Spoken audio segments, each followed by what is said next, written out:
இடம்பலம் நேயர்களுக்கு வணக்கம். இன்றைய நமது சிறப்பு விருந்தினராக பாஜகவை சேர்ந்த பேராசிரியர் டாக்டர் ஆசீர்வாதம் ஆச்சாரியா அவர்கள் நம்முடன் இருக்கிறார். வணக்கம் சார். வணக்கம். இப்ப இன்னைக்கு ரொம்ப பரபரப்பா பேசிட்டு இருக்கிற ஒரு விஷயம்னா அது பட்ஜெட்டை பத்தி தான் சார். பெரும் எதிர்பார்ப்புகளுக்கு மத்தியில இந்த 26-27 இந்த நிதியாண்டுக்கான மத்திய பட்ஜெட் தாக்கல் செய்யப்பட்டிருக்கு. வழக்கம் போல வரவேற்பும் இருக்கு, விமர்சனங்களையும் எதிர்கொண்டிருக்குது இந்த பட்ஜெட். நாட்டின் உள்கட்டமைப்பு, தொழில்நுட்பம் முதலானவற்றுக்கு முக்கியத்துவம் அளித்திருப்பதன் மூலம் கவனம் ஈர்க்கும் வகையிலும் இருக்குன்னு தான் சொல்லணும். இப்படியான இந்த பட்ஜெட்டை நீங்க எப்படி பாக்குறீங்க? இந்த பட்ஜெட்டை பொறுத்தவரை எப்படி இதை நம்ம பார்க்கணும் அப்படின்னா, அது நான் மட்டும் கிடையாது, எல்லாருமே பார்க்க வேண்டிய ஒரு விஷயம் எப்படின்னா, இந்த பட்ஜெட் நிலையான பொருளாதார வளர்ச்சிக்குரிய ஒரு பட்ஜெட்டாக பார்க்க வேண்டும். அது நம்பர் 1. அடுத்தது நம்பர் 2 மக்களின் விருப்பத்தை பூர்த்தி செய்யக்கூடிய ஒரு பட்ஜெட்டாக இருக்கிறது. அனைத்து தரப்பு மக்கள், அதாவது மகளிர், இளைஞர், முதியோர், தொழில் முனைபவர்கள் அப்படின்னு சமுதாயத்துடைய அனைத்து தட்டு மக்களுக்கும் ஏதாவது ஒரு வகையில ஏதாவது ஒரு திட்டத்தை கொடுக்கக்கூடிய ஒரு பட்ஜெட்டாக அமைந்துள்ளது. அதே மாதிரி அனைவரின் நலனையும் உள்ளடக்கிய ஒரு பட்ஜெட். அதாவது அவங்களுக்கு கொடுக்கக்கூடிய திட்டங்கள் அவங்களுக்கு ஏதாவது ஒரு வகையில அவங்களுக்கு பலன் கொடுக்கக்கூடிய ஒரு திட்டமாக இந்த பட்ஜெட் நம்ம பார்க்கணும். இப்ப நான் ஆரம்பிக்கும் போது சொல்லும்போது அனைத்து தரப்பு மக்களுக்கும் சென்று சேரக்கூடிய ஒரு பட்ஜெட் அப்படின்னு பாத்தீங்கன்னா, ஒரு உதாரணமாக நம்ம மருத்துவம், சுகாதாரம் அதை நம்ம எடுத்துக்கிட்டோம்னு வச்சுக்கோங்களேன். இந்த மருத்துவத்துறைக்காக பயோஃபார்மா அப்படின்னு, அதாவது நுண்ணுயிர் மருந்து தயாரிக்கக்கூடியதுக்காக மட்டுமே ஒரு 10,000 கோடி ரூபாய் நம்மளுடைய நிதி அமைச்சர் திருமதி நிர்மலா சீதாராமன் அவர்கள் கொடுத்துள்ளார். அதுக்கப்புறமேட்டு புற்றுநோயால் பாதிக்கப்படக்கூடியவர்கள் அவங்களுக்கு அந்த மருந்துகள் 17 மருந்துகள், அந்த மருந்துக்கு இம்போர்ட் டியூட்டியை கம்ப்ளீட்லி ரிமூவ் பண்ணிட்டாங்க. அதன் காரணமாக அந்த மருந்து மிகவும் மலிவு விலையில் கிடைக்கக்கூடியதை ஏற்பாடு பண்ணியிருக்கிறாங்க. அது மட்டும் இல்லாம 5 ரீஜனல் மெடிக்கல் ஹப், அதாவது ஒரு ஹப் அப்படின்னா அந்த இடத்துல ஒரு மருத்துவ கல்லூரி இருக்கும், ஒரு சூப்பர் ஸ்பெஷாலிட்டி மருத்துவமனை இருக்கும், அப்புறம் அதை சார்ந்த அந்த லெபார்டரிஸ், எம்ஆர்ஐ, சிடி, அது மாதிரியான எல்லா வசதிகளும், மருத்துவ வசதிகளும் உள்ள ஒரு மினி டவுன்ஷிப், ஒரு மெடிக்கல் டவுன்ஷிப் அப்படின்னு வச்சுக்கிட்டீங்கன்னு வச்சுக்கோங்களேன். அது 5 இடத்துல உருவாக இந்த திட்டங்கள் வழிவகை செய்துள்ளது. அதே மாதிரி பாத்தீங்கன்னா, இந்த டாக்டர்கள்ல 1.5 லட்சம் பேர் ட்ரெயின்டு டாக்டர்ஸ் பிரைமரி ஹெல்த் சென்டர்ஸ்ல அவங்களுக்கு பணி நியமனம் ஏற்படுத்தக்கூடிய வகையில் அவங்களுக்கு ட்ரைனிங் கொடுக்கப்பட இருக்கிறது. அதே மாதிரி 1 லட்சம் துணைநிலை மருத்துவர்கள் அவங்களுக்கும் இந்த திட்டம் வகை செய்துள்ளது. அது இல்லாம நம்ம நார்மலா நம்ம அலோபதி மெடிசின் பத்தி பேசுவோம். இந்த அலோபதியையும் தாண்டி இந்தியன் சிஸ்டம் ஆஃப் மெடிசின் அப்படின்னு சொல்லக்கூடிய ஆயுர்வேதாக்கு எப்படி எய்ம்ஸ் இருக்குதோ அது மாதிரி ஆயுர்வேதாக்கு all India institute of Ayurveda அப்படின்னு ஒரு 3 இடத்துல தொடங்குறதுக்கு ஏற்பாடு பண்ணியிருக்கிறாங்க.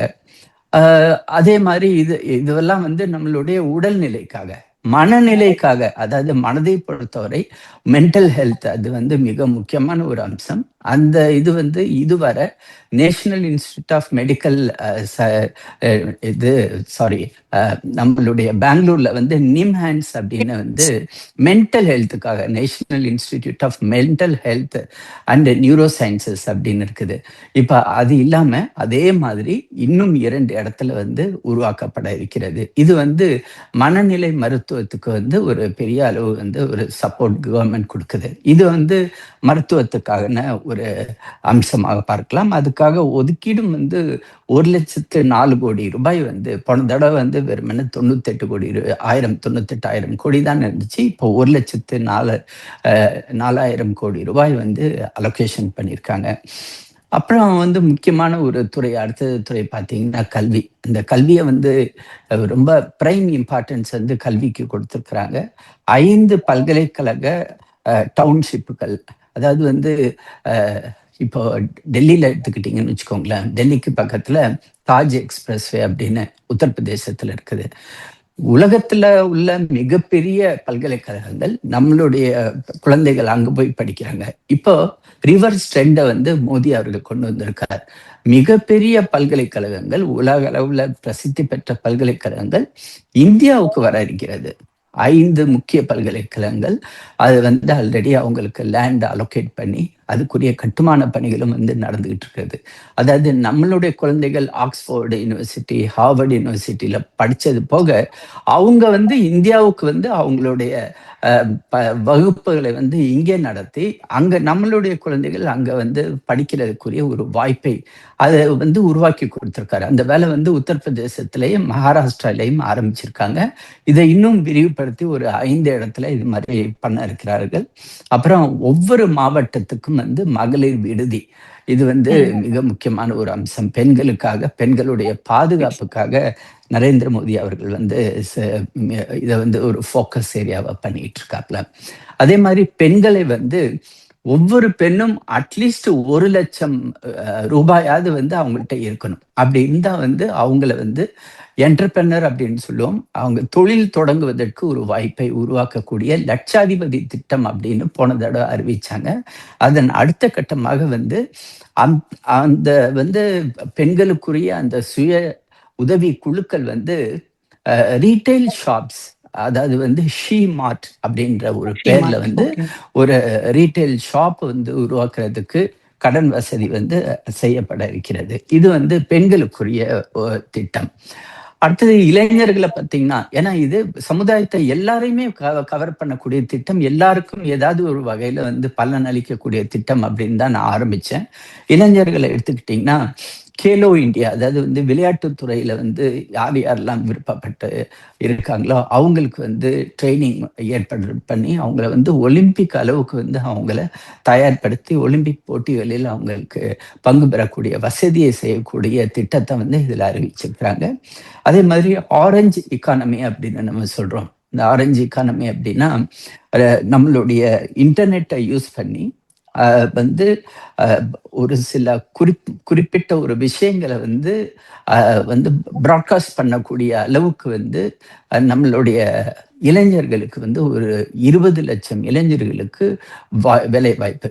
அந்த இளைஞர்களுக்கு வந்து வேலைவாய்ப்பை கொடுக்கறதுக்கு முன்பாக லெபார்டரிஸ் வந்து ஒரு 15,000 பள்ளிக்கூடங்களிலும் 500 கல்லூரிகளிலும் வந்து ஏற்படுத்தக்கூடிய அந்த ஆரஞ்சு எக்கானமி அப்படின்றத முதல் முறையாக அனுபவிச்சிருக்காங்க.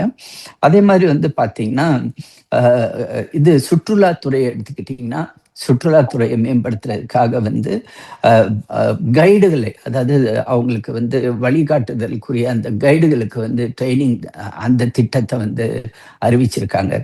அப்புறம் மாற்றுத்திறனாளிகளுக்கு வந்து ஹை குவாலிட்டி அந்த ஆர்டிஃபிஷியல் லிம்ஸ், அந்த செயற்கை கால்கள், செயற்கை கைகள், அதுக்குரிய திட்டம் அறிவிச்சிருக்காங்க. இப்படி பார்த்தீங்கன்னா நம்மளுடைய ஒவ்வொரு பிரிவினருக்கும் ஏதாவது ஒரு வகையில் வந்து திட்டம் வழிவகுக்க சொல்லப்பட்டுள்ளது. அடுத்ததாக வந்து கட்டுமானத்துக்காக வந்து அவங்க கொடுத்திருக்கிறது வந்து 17 லட்சம் கோடி ரூபாய். இந்த கேபெக்ஸ் அப்படின்னு சொல்லுவோம். இந்த கட்டுமான துறைக்கு வந்து என்ன நடக்கும்னா, இந்த 17 லட்சம் கோடி ரூபாய் கொடுக்கப்பட்டது, அது தொடர்ந்து அதுக்குரிய ஆன்சிலரி ஃபீல்டையும் வந்து அது வந்து உதவி செய்யும். அதனால வந்து ஒரு ரிப்பில் எஃபெக்ட், பொருளாதார வளர்ச்சி வந்து மேம்பட செய்யக்கூடிய ஒரு வாய்ப்பாக அமையும். இது வந்து 2 வருடத்துக்கு முன்பு 13 லட்சம் கோடியாக இருந்தது. போன வருடம் வந்து 14 லட்சம் கோடி, இப்ப வந்து 17 லட்சம் கோடி. ஆக இந்த பட்ஜெட் ஆனது வந்து ஒரு தொலைநோக்கு பார்வையோடு தயாரிக்கப்பட்ட இந்தியாவின் வளர்ச்சிக்குரிய ஒரு பட்ஜெட்டாக நாங்கள் பார்க்கிறோம். கண்டிப்பா சார், நீங்க எல்லா விஷயத்தையும் சொல்லிட்டீங்கன்னு நினைக்கிறேன். நான் பட்ஜெட்ல என்னென்ன தாக்கல் செய்திருந்தீங்க, மீன்ஸ் யார் யாருக்கெல்லாம் போய் சேரணும், எந்த அளவுக்கு கான்சியஸ்னஸ் எடுத்து ஒவ்வொரு பிரிவுக்கும் வந்துட்டு கொடுத்துருக்கீங்கன்றது வந்துட்டு உண்மையிலேயே பாராட்ட வேண்டிய விஷயம் சார். பட் இதுல வந்துட்டு நிறைய எதிர்ப்புகளும் வந்துட்டு நாம சந்திக்கிறோம். இப்போ இந்த பட்ஜெட்ல வந்துட்டு பெரிய எதிர்பார்ப்புகள் இருந்தாலும் கவர்ச்சிகரமான அறிவிப்புகள் இருக்கும்னு ஒரு எதிர்பார்ப்பு இருந்தது.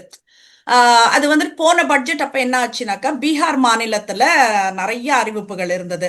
பீகார்ல அப்போ வந்துட்டு எலெக்ஷன் நெருங்கி வந்ததுன்னு சொல்லலாம், அது ஒரு ரீசனா இருக்கலாம். பட் இப்போ கேரளா தமிழ்நாடு மாநிலத்துக்கு எலெக்ஷன் வர இந்த சூழல்ல பெரிய அறிவிப்புகள் தமிழகத்தையும் சரி கேரளாவை நோக்கியும் சரி இல்லைன்னு சொல்லப்படுது. இதுக்கு என்ன சொல்றீங்க சார்? அதாவது வந்து ஒரு பட்ஜெட் அப்படின்றது வந்து அரசியல் நோக்கத்துக்காக வந்து வெளியிடக்கூடிய ஒரு அறிக்கை கிடையாது. இது வந்து அடுத்த வருடத்துக்கு ஒரு ஆட்சி, அந்த ஆட்சி வந்து எப்படி மக்களுக்காக திட்டங்களை தீட்டுவது, அதுல வந்து அதை அரசியல் கண்ணோட்டத்தோடு பார்ப்பது வந்து தவறு.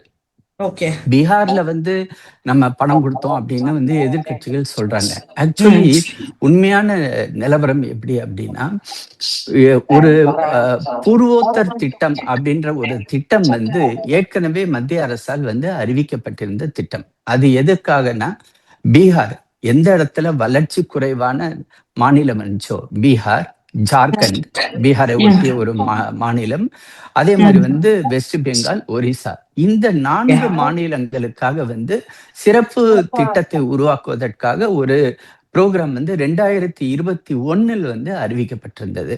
அதுல வந்து பீகாருக்கு கொடுக்கல. அதுக்கு முன்ன அறிவிக்கப்பட்ட உடனே ஒரிசாக்கு கொடுக்கப்பட்டது, மேற்கு வங்காளத்துக்கு கொடுக்கப்பட்டது.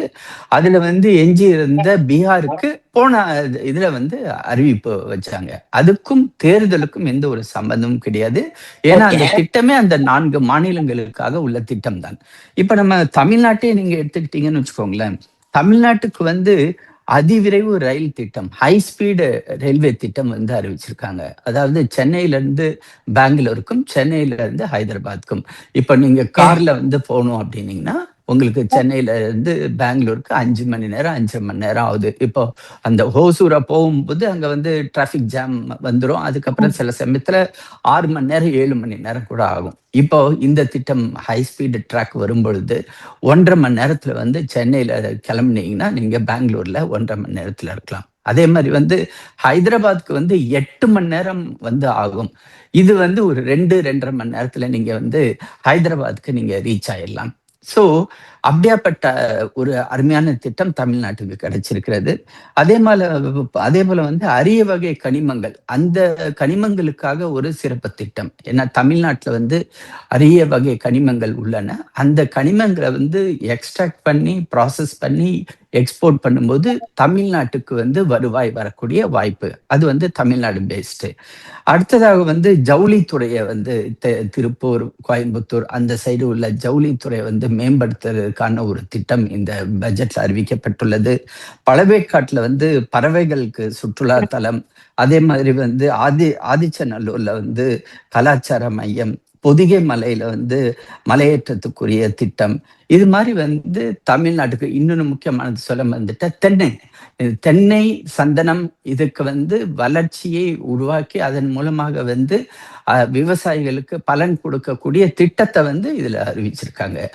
ஆக மொத்தம் பாத்தீங்கன்னா இதுல வந்து எந்த ஒரு அரசியல் வந்து நோக்கமும் கிடையாது. மக்கள் வளர்ச்சி திட்டங்களை பெற வேண்டும் அப்படின்றது தான் உண்மையான நோக்கம். இதுல வந்து ரயில்வே பொறுத்தவரை பாத்தீங்கன்னா போன வருஷம் 6,331 கோடி ரூபாய் கொடுத்திருந்தார்கள்.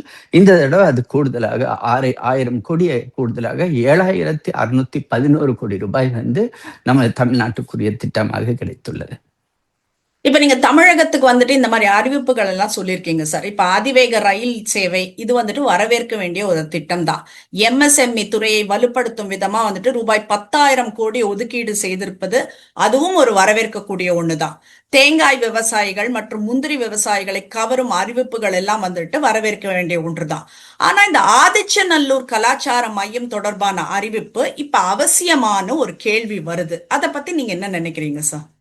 அதாவது வந்து கலாச்சாரம், இந்திய கலாச்சாரம் வந்து மிக பன்மையான ஒரு கலாச்சாரம். கிட்டத்தட்ட ஒரு 5,000 வருடங்களுக்கு முற்பட்ட கலாச்சாரம். சங்க இலக்கியங்கள் வந்து அதற்காக சான்றாக உள்ளது. அப்படியாப்பட்ட சூழ்நிலையில வந்து ஆதிச்சநல்லூர் வந்து ஒரு கலாச்சார மையம். ஆனா அதை வந்து நம்ம ஒரு புறக்கணித்த ஒரு நிலையிலேயே இருந்துச்சு. அதுக்காக வந்து அதை சூஸ் பண்ணியிருக்காங்க. மொத்தம் 15 இடங்கள் இந்தியாவில் வந்து சூஸ் பண்ணதுல ஆதிச்சநல்லூர். இதன் காரணமாக வந்து நம்மளுடைய தமிழ் பண்பாடு, நம்மளுடைய தமிழ் கலாச்சாரம், தமிழ் இலக்கியம் இதெல்லாம் வந்து எப்படி இருந்தது அப்படின்றது வந்து இந்தியாவுக்கு மட்டும் இல்லாம உலக அளவில் வந்து கொண்டு சேர்க்கக்கூடிய ஒரு வாய்ப்பாக அமையும். அதன் காரணமாகத்தான் இந்த ஒரு கலாச்சார மையம் நிறுவப்பட இருக்கிறது. Okay sir. இப்ப நீங்க பொதிகை மலை பத்தி பேசுனீங்க. இப்ப பொதிகை மலையில வந்துட்டு இந்த மலை ஏறுதலை ஊக்குவிக்கும் வகையில பல்வேறு திட்டங்கள் கொண்டு வரவும் அறிவிப்புகள் வெளியிடப்பட்டிருக்கு. இப்ப இது வன பாதுகாப்புகளுக்கு அச்சுறுத்தலை ஏற்படுத்த வாய்ப்பு இருக்காதா? ஏன்னா தென் மாவட்டத்துல அனுமதி இல்லாம மலை ஏறி இந்த காட்டு தீயில சிக்கி சிலர் உயிரிழந்த விவகாரத்தெல்லாம் நம்ம பார்த்திருக்கோம். அது போல இப்ப சட்டவிரோதமா மலையேறுவோரின் எண்ணிக்கையும் இதனால அதிகரிக்க வாய்ப்பு இருக்குன்னு சொல்றாங்களே, அதை எப்படி பாக்குறீங்க சார்? ஆக்சுவலி இது சரியான பாயிண்ட் நீங்க கேட்டீங்க. இப்போ நம்மளுடைய வன பாதுகாப்பு சட்டம்னு தனியா இருக்குது. அதாவது forest conservation act, forest protection act அப்படின்னு சட்டமே இருக்குது. ஆனா அதை வந்து இம்ப்ளிமெண்ட் பண்ணும்போது நீங்க சொல்ற மாதிரி வந்து அத சட்டத்தை மீறி ஒரு சில பேர் வந்து சுயமாக வந்து இந்த மலை ஏறுதல் அப்படின்னு அவங்களா ட்ரெக்கிங் போறாங்க. அவங்க வந்து அவங்க சுயமாக யாரோட உதவியும் இல்லாம அல்லது அவங்களுக்குள்ளார ஒரு சின்ன குரூப்பை உருவாக்கி எந்த ஒரு பாதுகாப்பு அம்சங்களையும் வந்து வழி மேற்கொள்ளாமல் அத பாதுகாப்பு அம்சங்களை பயன்படுத்தாமல் அவங்க போகும்போது இது மாதிரியான ஆக்சிடென்ட்ஸ் நடக்குது, அதனால உயிரிழப்பு நடக்குது. இப்படியாப்பட்ட ஒரு சூழ்நிலையில இந்த ட்ரெக்கிங் வந்து அது ஆர்கனைஸ்டா சட்டத்துக்கு உட்பட்டு வன விலங்குகளும் பாதிக்கப்படக்கூடாது, அங்க உள்ள மரங்களும் பாதிக்கக்கூடாது, வனம் வந்து பாதுகாக்கப்பட வேண்டும். அதே சமயத்துல வந்து இந்த மலையேற்றுதலுக்குரிய ஒரு வாய்ப்பையும் வந்து சட்டத்துக்கு உட்பட்டு அரசே வந்து ஏற்படுத்திக்கூடும். அதன் காரணமாக வந்து எந்த உயிரிழப்பும் ஏற்படுவதற்கு வாய்ப்பு இல்லாமல் இருக்கும். இப்ப நீங்க வந்து வட இந்தியால பாத்தீங்கன்னா ஹிமாச்சல் பிரதேஷ், ஜம்மு அண்ட் காஷ்மீர் இங்கெல்லாம் பாத்தீங்கன்னா ஈவன் ஹிமாலயாஸ்ல வந்து போறதுக்கு எவரெஸ்ட் வர போறதுக்கு வந்து அந்த அதுக்குரிய அந்த அமைப்புகள், மத்திய அரசோட அமைப்புகள் அங்க இயங்கி வருகின்றன. நீங்க அவங்கள்ட்ட ரெஜிஸ்டர் பண்ணணும், அவங்க உங்களுக்கு கைட் பண்ணுவாங்க. நீங்க அந்த சட்டத்துக்கு உட்பட்டு அதுக்குரிய ப்ரொடெக்ஷன் கியர்ஸ் எல்லாம் நீங்க வந்து பயன்படுத்தி தான் நீங்க அந்த பேஸ் கேம்புக்குள்ளார போக முடியும். இல்லாட்டினா உங்களை வெளியில அனுப்பிடுவாங்க. அப்படியாப்பட்ட ஒரு திட்டம் வந்து இதுல வந்து நடைமுறைப்படுத்தப்படும் போது உயிரிழப்புகள் வருவதற்கு வாய்ப்பு இல்லாமல் போகும், குறையறதுக்கு வாய்ப்பு இருக்கு. ஆமா. Okay sir. இப்ப நீங்க பழவேற்காடு பத்தி பேசுனீங்க. இப்ப பழவேற்காடு ஏரி பகுதியில சுற்றுலாவை மேம்படுத்த ஒரு தனி திட்டம் தொடர்பான அறிவிப்பு வெளியிடப்பட்டிருக்கு. இப்ப இது எப்படின்னா பறவைகள் பார்வையிட வருவோரின் எண்ணிக்கை இதனால அதிகரிக்கலாம். ஆனா இது அங்க இருக்கிற மக்களுக்கு உதவுறதை விட அதிகமா இந்த தனியார் டூரிஸ்ட் நிறுவனங்களுக்கு தானே சார் இது அதிகமா உதவும். இது எல்லாமே ரெகுலேட் பண்ணப்படும். இப்போ வந்து தனியார் அவங்க இருந்தா கூட அவங்கள ரெஜிஸ்டர் பண்ண சொல்லுவாங்க. அவங்களுக்கு வந்து ரூல்ஸ் அண்ட் ரெகுலேஷன்ஸ் கொடுப்பாங்க. நீங்க வந்து இந்த ரூல்ஸ்க்கு கீழே தான் வந்து நீங்க இயங்கணும், நீங்க வந்து உங்களுடைய தனிப்பட்ட முறையில வந்து நீங்க இயங்க முடியாது அப்படின்னு அவங்கள வந்து அதுக்குரிய கட்டுப்பாடுகள் வந்து விதிக்கப்படும். அதனால வந்து டூரிசம் பர்சே வந்து இம்ப்ரூவ் ஆகும், அதனால ரெவென்யூ ஜெனரேஷன் ஆகும். அதே சமயம் அதை வந்து ஒரு நடைமுறைப்படுத்தப்பட்ட ஒரு சுற்றுலாவாக அமையும். அடுத்தது இந்த ஸ்டாக் மார்க்கெட்ஸ். இந்தியாவுக்குள்ள வந்துட்டு அங்கீகரிக்கப்பட்ட பங்கு சந்தைகள் வழியா பங்குகளை வாங்குவது இல்ல விற்பனை செய்வதன் மூலம் வந்துட்டு அரசால் வசூலிக்கப்படும் இந்த நேரடி வரியான செக்யூரிட்டி பரிவர்த்தனை, இந்த வரியை வந்துட்டு உயர்த்தி இருக்காங்க. இதனால பங்கு சந்தையில வர்த்தகம் செய்வோர் பாதிக்கப்பட மாட்டாங்களா? அதாவது பங்கு சந்தையில வர்த்தகம் செய்பவர்களுக்கு வந்து உங்களுக்கே தெரியும், அதுல வந்து ரிஸ்க் ஃபேக்டர் அப்படின்னு ஒண்ணு இருக்குது. நீங்க வந்து உங்களுடைய பணத்தை நீங்க போடுறீங்க, ஒரு சில சமயத்துல அது பல மடங்கு வந்து உங்களுக்கு வந்து ரெவென்யூ வந்து ஜெனரேட் பண்ணி கொடுக்கும். அதே சமயம் சில சமயத்துல உங்களுடைய அந்த நீங்க வாங்கின பங்குகள் வந்து சரியா பெர்ஃபார்ம் ஆகாத காரணத்தால உங்களுக்கு நீங்க போட்ட பணம் வந்து காலியாகிறதுக்கும் வாய்ப்பு இருக்கு. இப்படியாப்பட்ட ஒரு சமயத்துல ஒரு பேலன்சிங் பண்ண வேண்டியது வந்து அரசுடைய கடமை. அதன் காரணமாகத்தான் வந்து இப்படியாப்பட்ட ஒரு எந்தெந்த இடத்துல வந்து நம்ம அதிகப்படுத்தணுமோ அதை அதிகப்படுத்துறது, எந்த இடத்துல குறைக்கணுமோ அதை குறைக்கிறது. இது வந்து ஒரு பேலன்சிங் ஆக்ட். இது வந்து அரசாங்கம் பண்ணியே ஆகணும். அது அப்படி பண்ணாதான் வந்து பங்கு சந்தையில் ஈடுபடுபவர்களுக்கு ஒரு ப்ரொடெக்ஷனும் கிடைக்கும். அதன் காரணமாகத்தான் இது வந்து கொடுக்கப்பட்டுள்ளது அப்படின்றத நீங்க பார்க்கணும். இதுல வந்து குறிப்பிட்ட யாரும் ஒருத்தரையும் வந்து அவங்கள வந்து கஷ்டத்துக்கு உள்ளாக்கணும் அப்படின்றது வந்து அரசாங்கத்துக்கு அப்படியாப்பட்ட ஒரு எண்ணமே கிடையாது. Overall growth, overall development, overall protection, இதுதான் அரசாங்கத்துடைய மையப்புள்ளியாக அமைந்துள்ளது. அடுத்தது வந்துட்டு நீங்க மருத்துவம் பத்தி சொன்னீங்க சார். இப்ப 17 வகையான இந்த புற்றுநோய் மருந்துகளுக்கும் 7 அரிய வகை நோய்களுக்கான சிகிச்சைக்காக இறக்குமதி செய்யப்படும் தனி பயன்பாட்டுக்கான மருந்துகளுக்கும் இந்த சுங்க வரி விலக்கு அளிக்கப்பட்டிருப்பது வரவேற்க வேண்டிய அறிவிப்பு சார். ஆனா இதுக்காக கடந்த ஆண்டை விட 10% கூடுதல் நிதி ஒதுக்கி இருப்பது ரொம்ப சந்தோஷமா நாங்க அதை வெல்கம் பண்றோம். ஆனாலும் இதையெல்லாம் எதிர்க்கட்சிகள் வரவேற்க தவறுவது ஏன்னு நினைக்கிறீங்க சார்? ஏன்னா இந்த அளவுக்கு வந்துட்டு மெடிக்கல் ஃபீல்ட்ல வந்துட்டு நீங்க இந்த அளவுக்கு கொடுத்துருக்கிறப்பவும் எதிர்க்கட்சிகள் வந்துட்டு இல்ல இது பத்தலன்ற மாதிரி கேட்கிற மாதிரி இருக்கு. அதுக்கு உங்களோட பதில் என்ன சார்? எதிர்க்கட்சியோட வேலையை வந்து நாங்க செய்யறதுல குறை கண்டுபிடிக்கிறது. அவங்களுக்கு வந்து நாங்க என்ன செஞ்சாலும் வந்து மஞ்சளக்கமால வந்த கண்ணுக்கு வந்து எல்லாமே பார்க்கறதுக்கு மஞ்சளா தான் தெரியும். அது மாதிரி தான் அவங்க அதை பார்க்குறாங்க. இன்னைக்கு வந்து இந்த புற்றுநோயில் பாதிக்கப்பட்டவர்களுடைய குடும்பம் வந்து எந்த அளவுக்கு மருந்துக்காக செலவு பண்றாங்க அப்படின்றத வந்து அப்படியாப்பட்ட குடும்பத்துல இருந்து கேட்டு பார்த்தா தான் தெரியும். என்னோட குடும்பத்தை எடுத்துக்கோங்க. என்னுடைய ஒரே மகளுக்கு வந்து இரத்த புற்றுநோய். என்னோட அந்த பொண்ணுக்காக நான் வந்து கிட்டத்தட்ட மருந்துக்காக மட்டுமே ஒரு 75 லட்சம் ரூபாய் செலவு நான் பண்ணியிருப்பேன். ஏன்னா என்னோட ஒரே பெண்ணை வந்து காப்பாத்துறது என்னுடைய கடமை. இறைவனுடைய அருளால வந்து எனக்கு வந்து அந்த அளவுக்கு பண வசதி இருந்தது. அதனால நான் வந்து செலவு பண்ணேன். ஆனா அதே சமயம் வந்து வறுமையில் வாழக்கூடிய ஒரு குடும்பத்துல அது மாதிரியான யாராவது வந்து அவங்களுக்கு நோய் வந்திருந்தா அவங்களுக்கு வந்து இறப்பை தவிர அவங்க வேற எதையுமே வந்து பார்த்திருக்க மாட்டாங்க. இதெல்லாம் வந்து சிந்திக்கக்கூடிய ஒரு விஷயம். அதை வந்து ஒருத்தவங்க வந்து தப்பா பேசுனாங்கன்னா மனித ஜென்மமாவே நான் பார்க்க மாட்டேன். இது என்னுடைய பர்சனல், என்னுடைய சொந்த அனுபவத்தால நான் வந்து சொல்றேன். ஏன்னா புற்றுநோயால பாதிக்கப்பட்டவங்களை விட புற்றுநோயால் பாதிக்கப்பட்டவர்களுடைய குடும்பம் தான் மிக அதிகமான அளவு வந்து பாதிக்கப்படும். ஏன்னா அதை நான் வந்து பார்த்தேன். அப்படியாப்பட்ட சமயத்துல ஒரு 17 மருந்துகள், அதுவும் வந்து உயிர் காக்கக்கூடிய ஒரு மருந்துகள், இது எல்லாமே வந்து இம்போர்ட்டட். இங்க இந்தியால வந்து தயார் பண்ணக்கூடிய மருந்துகள் கிடையாது. அப்ப அதுலயும் வந்து இம்போர்ட் டியூட்டி வந்து மிக அதிகம். அதை வந்து மைனஸ் பண்ணும்போது அந்த மருந்தோட விலை வந்து மிக மிக கம்மியாக கிடைச்சிரும். அதன் காரணமாக உயிர் காப்பாற்றப்பட இருக்கிறது. இது வந்து நான் எப்பப்பெல்லாம் வந்து நம்மளுடைய நிதி அமைச்சரை நான் சந்திக்கிறேனோ அப்பெல்லாம் நான் வந்து பர்சனலா அவங்கள்ட்ட ரெக்வெஸ்ட் பண்ணியிருக்கேன். இது மாதிரி மேடம் என்னுடைய ஃபேமிலியவே எடுத்துக்கோங்க, ஸோ இதை நீங்க ரெடியூஸ் பண்ணுங்க அப்படின்னு. அதை வந்து கம்ப்ளீட்லி அவங்க வந்து 0 டேக்ஸ் பண்ணிட்டாங்க. ஸோ இதெல்லாம் நம்ம பார்க்கணும். அதை விட்டுட்டு அரசியல் ரீதியாக வந்து இது மோடி வந்து செஞ்சுட்டாரு, அதை வந்து நம்ம எதிர்த்து ஆகணும் அப்படின்னு எதிர்க்கிறாங்க. அப்படின்னா அவங்கள நம்ம என்ன சொல்றது, அவங்க வந்து எதிர்கட்சியாக கூட இருக்க லாயக்கற்றவர்கள் அப்படின்னு தான் நம்ம பார்க்கணும். இல்ல இத நீங்க மருத்துவம்ன்றப்ப வந்துட்டு அந்த வலிகள் நமக்கு தெரியும்ன்றதுக்கு தான் நான் அந்த கேள்வி கேட்டேன். ஏன்னா நிறைய பேருக்கு அது போய் சேர்றது இல்லை அந்த விஷயம். ஸோ அந்த ஒரு கேள்வி கேட்டு அதுக்கு ஒரு விளக்கம் கிடைக்கணும்ன்றதுக்காக தான் கேட்டேன் நான். I am very sorry hurt ஆயிருந்தீங்கன்னா.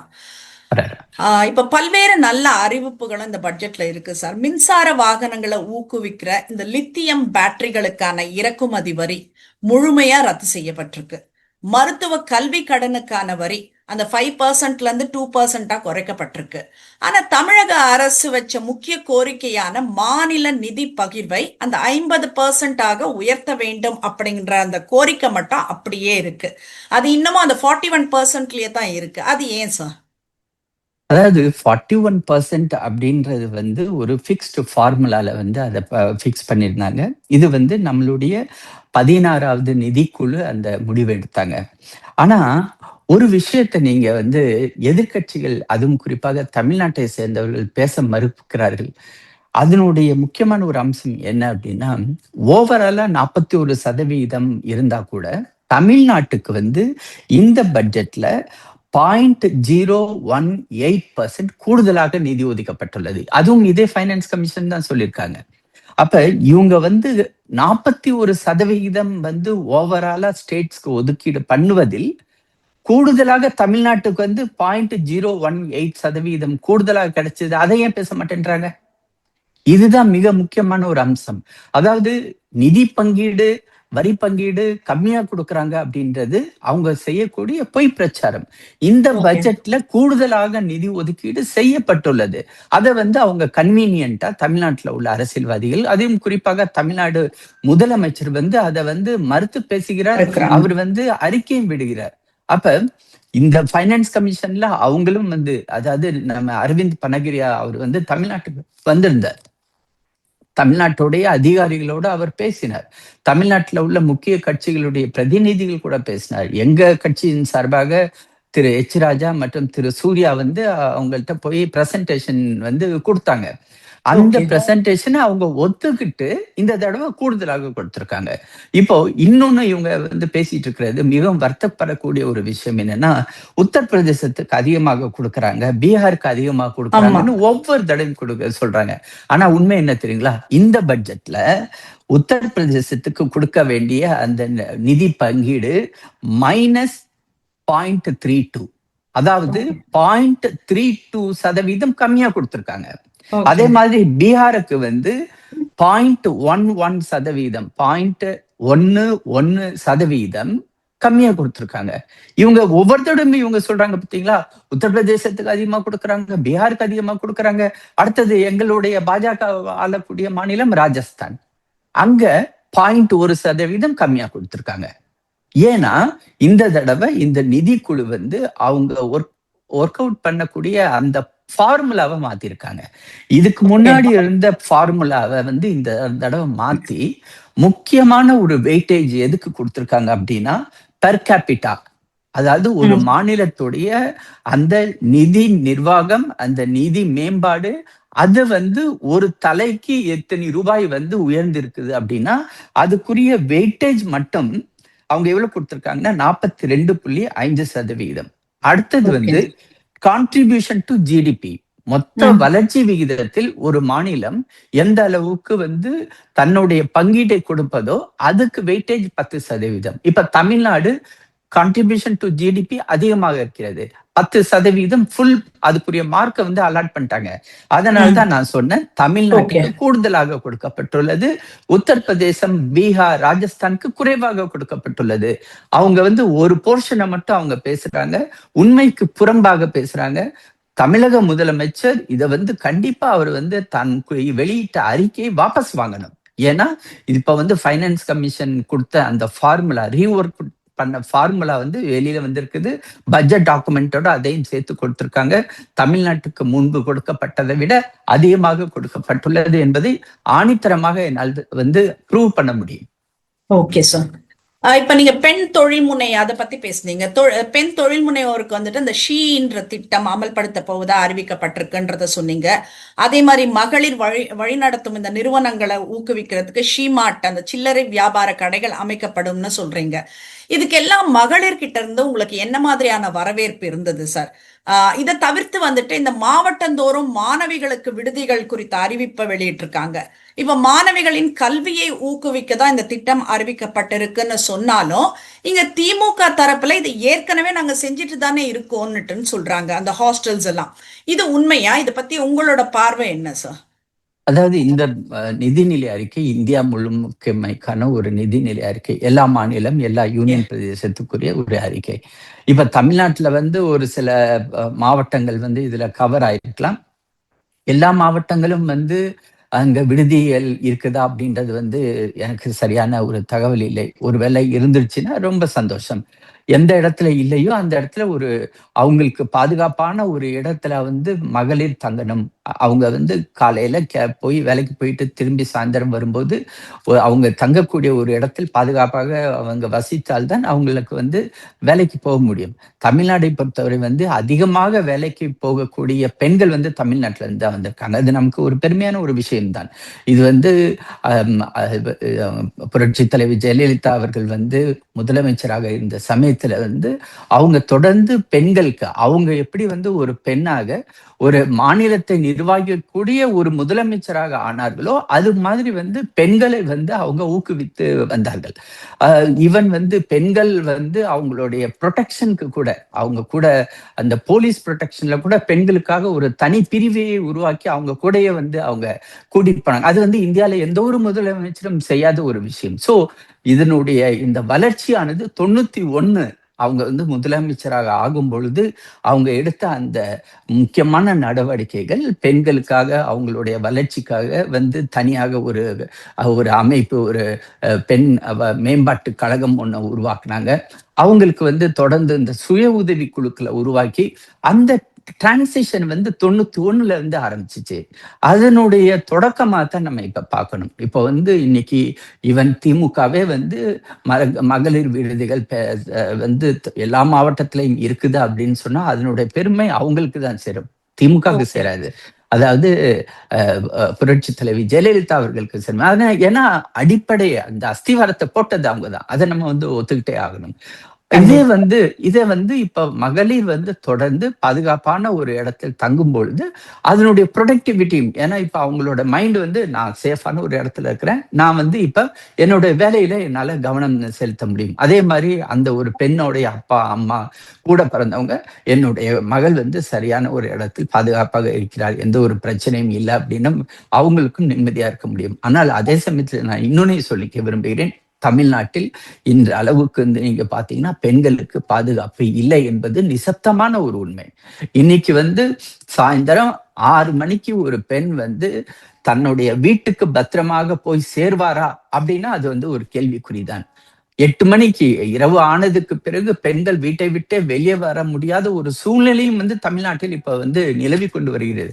இது வந்து ஆன் ரெக்கார்டு டேட்டா பேசிக்கிட்டு இருக்குது. அது வந்து நேஷனல் கிரைம் ரெக்கார்ட்ஸ் பீரோவோட டேட்டாவா இருந்தாலும் சரி, தமிழ்நாட்டுடைய ஸ்டேட் கிரைம் ரெக்கார்ட்ஸ் பீரோவுடைய டேட்டாவா இருந்தாலும் சரி, பெண்களுக்கு பாதுகாப்பு இல்லாத ஒரு சூழ்நிலை தமிழ்நாட்டில் நிலவி வருகிறது.